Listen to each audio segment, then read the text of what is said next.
Drama The Prisoner of Beauty telah berakhir dengan akhir yang bahagia bagi pemeran utama dan akhir yang menyedihkan bagi dua pasangan pendukung lainnya. Setelah Seoji berhasil melarikan diri dari Yanchou dan tiba di kediaman Wei, dia memberitahu Wei Xiao bahwa Wei Liang telah gugur karena disergap oleh BC atas perintah Zhou Yu yang telah berkolusi dengan Liang Ya. Wei Xiao memberikan perintah pada Wei Ju untuk membawa pulang Wei Liang dan menyelamatkan Xiao Ping, ayah dari Xiao Zhou. Wei Xiao sendiri memimpin pasukan untuk melawan Liu Yan, sementara keselamatan kediaman Wei diserahkan pada Xiao Zhou yang tengah hamil tua. Di sisi lain, Liu Yan telah merebut Panji dari tangan Wei Xiao.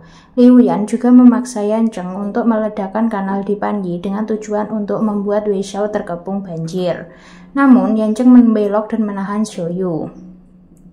Liu Yan tidak akan membiarkan siapapun menghalangi dirinya. Dia memilih membunuh Xiao Yu dan Yan Zheng bersamaan. Di sisi lain, Wei Ju berusaha menyelamatkan Jenderal Xiao Ping. Dengan menggendong Wei Liang, dia melawan prajurit sendirian hingga dia harus kehilangan salah satu lengannya. Di saat situasi genting, Xiao Ping berhasil merebut Yanchou dari tangan Liu Yan, sehingga dia dan Wei Ju bisa selamat dan aman. Sementara Wei Xiao semakin terkepung dan pasukannya banyak yang terluka. Dia juga harus dihadapkan pilihan dengan mempertahankan Payi atau Prefektur Yu. Namun pada akhirnya, Wei Xiao tetap memilih mempertahankan Panyi. Sementara di kediaman Wei, nenek Wei Xiao, ibunya, dan Xiao Zhou saling bergandengan tangan untuk menjaga kediaman Wei. Sui Heng menggunakan kesempatan ini untuk menyerang negara Wei. Dengan bantuan pasukan Sutai, dia berhasil menyerang kota.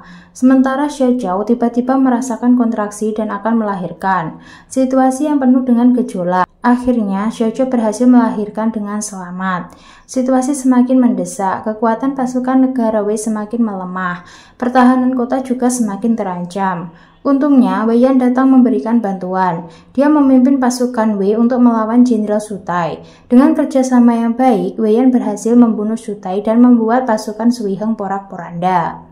Wei Yan berhasil memenangkan pertempuran dan menyelamatkan negara Wei. Sementara Sui Heng yang telah gagal membalaskan dendamnya, dia mencoba melarikan diri. Namun para pelayan menemukan rahasia bahwa wajahnya telah cacat. Untuk membungkam mulut mereka, Sui Heng berusaha membunuh mereka.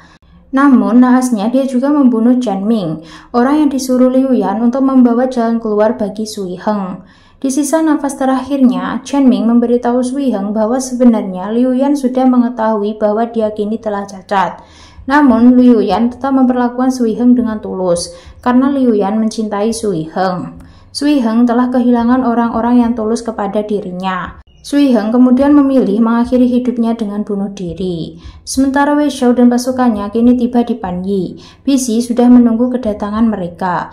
Bixi terpaksa menyerang Wei Xiao karena Avan dijadikan sandera oleh Liu Yan.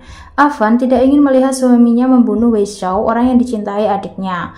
Avan kemudian memutuskan untuk mengorbankan diri agar Bixi tidak bisa diperintah oleh Liu Yan lagi. Avan melompat dari benteng kota dan akhirnya meninggal. Bixi kemudian bangkit dan bergabung dengan Wei Xiao untuk melawan Liu Yan. Sementara paman Liu Yan mencoba menasihati Liu Yan, namun dia harus berakhir tewas di bawah pedang Liu Yan. Wei Xiao dan Bixi berhasil membunuh Liu Yan. Akhirnya Wei Xiao berhasil mengambil kembali Panyi dan pulang dengan kemenangan. Setelah peperangan usai, semua negara mendukung Wei Xiao untuk membangun kanal Yongning yang menghubungkan semua negara. Dia dipilih sebagai pemimpin negara. Setelah kematian Chen Pang karena sakit, Wei Yan ditunjuk menggantikan dia sebagai gubernur Bianzhou yang baru. Meskipun begitu, dia akan tetap menjadi cucu kesayangan Nyonya Su. Sementara Bixi, dia memilih untuk merawat putra mereka dan kembali ke Boya.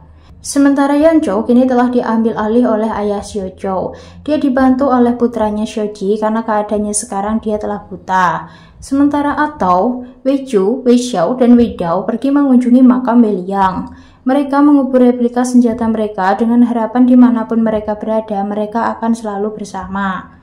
Kehidupan kini telah damai. Kanal Yongning telah selesai dibangun. Semua rakyat hidup damai dan sejahtera. Xiao Zhao dan Wei Xiao kini fokus pada keluarga kecil mereka, membesarkan putri mereka, Fei Fei, dengan penuh cinta. Akhirnya, drama ini berakhir dengan bahagia atau happy ending, meskipun harus ada peran yang berkorban. Terima kasih telah mengikuti preview dan spoiler dari RCP. Sampai jumpa di drama lainnya. Terima kasih, happy watching and see you next video.